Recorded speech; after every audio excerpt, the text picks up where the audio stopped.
This is a story. This is a coaching story, a judo coaching story.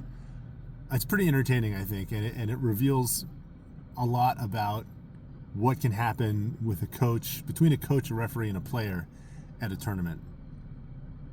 I was coaching at, I think it was the Champions Cup in California, one of Chuck Jefferson's tournaments. It was the end of the day, and it was getting pretty late.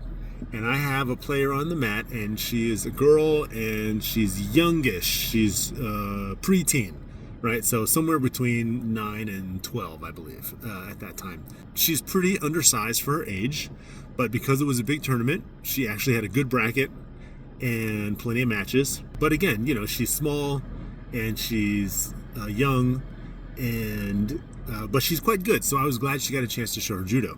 So she had a good bracket. And she was on the mat with this other girl.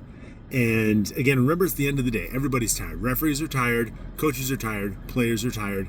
Everybody's tired. And in addition, this other player, her opponent, was frazzled and extremely tired. I believe from the match just before. She had had a match, you know, and she had had her rest period, whatever.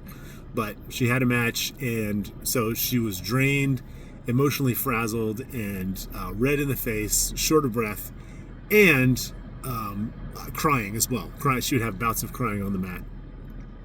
But props to her, she was pushing through it. She was going for it. So props to her and her coach and her parents, you know, for trying to push through a difficult situation, which is what sports is all about. But because of her emotional state, she was windmilling her arms, and she was waving her arms wildly while she was trying to get a grip. And it looked to me like she was hitting my player in the head and face several times. And I got heated. I was extremely upset because I was like, oh, the first time it happened, I was like, oh, that's a Shido for sure. No Shido. And then it happened again and again, and I was getting really mad. And there was no Shido. And I was like, what the fuck is going on? Excuse my French. You know, you're not supposed to do this as a coach, but I actually stood up and yelled at the ref. I was like, at a classic, you know, what you might call bad coach behavior. I was like, that's a Shido. What are you doing? That's a Shido. She's hitting her in the face. And, you know, no penalty. And, but I didn't get, you know, I guess they could have, like, penalized me or thrown me off the mat or whatever, but they didn't, which was cool. To me, that, in my mind, that justifies what I was saying or doing. I don't know. Maybe that's the wrong lesson there. Finally, I even said to my player during one of the mates, I was like, hit her in the face. Slap her in the head, because apparently that's not a penalty. That's not a Shido. Whatever she does to you, you can do it to her. Go ahead, do it. And I said that very loudly, trying to make sure that the referees heard what I was saying, because I was like, look, if it's a free-for-all, if you want to turn this into like a fight, I'm down. My player's down. I'm down. Let's do this, you know, with our 10-year-old girls, you know, like, come on now, you know, if you're going to let this happen, you know, we're ready. But that didn't happen. Fortunately, it did not turn into a slap fest. I don't remember exactly what happened, but I don't think the player got any Shidos. I don't remember. But my player did win.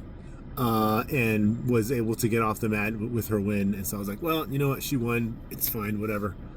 Or there may have been a Shido, like one Shido way late in the game, I don't remember. But you know, my player won, so I was like, it's okay, fine, whatever, we'll take it.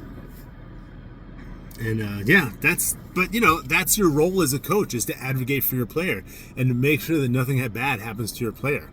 So I did what I could. Maybe I had some bad behavior there as a coach, but afterwards, the head ref, or not the head ref, but the one of the referees at the table took me aside, and, you know, very diplomatically, very respectfully, he was like, look, you know, I understand your frustration, but what happened was the other player was swinging her arms a little wildly, but it didn't look like she landed, you know, anything. It looked like she was just going for a grip. She was just being a little wild about it, and the referee did not see, you know, hits or slaps being landed to the head and face.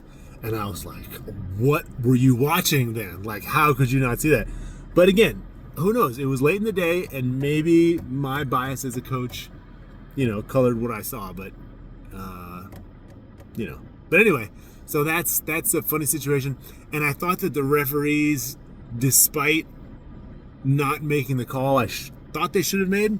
I thought they handled it well because they probably could have, like, the referees could have lost their temper, like either the ref on the mat or the refs on the side.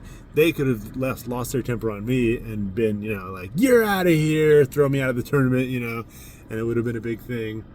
So anyway, I appreciate that they didn't do that, and I appreciate that despite everything, we had the right outcome, which is that my player won. All right, so that's my coaching story.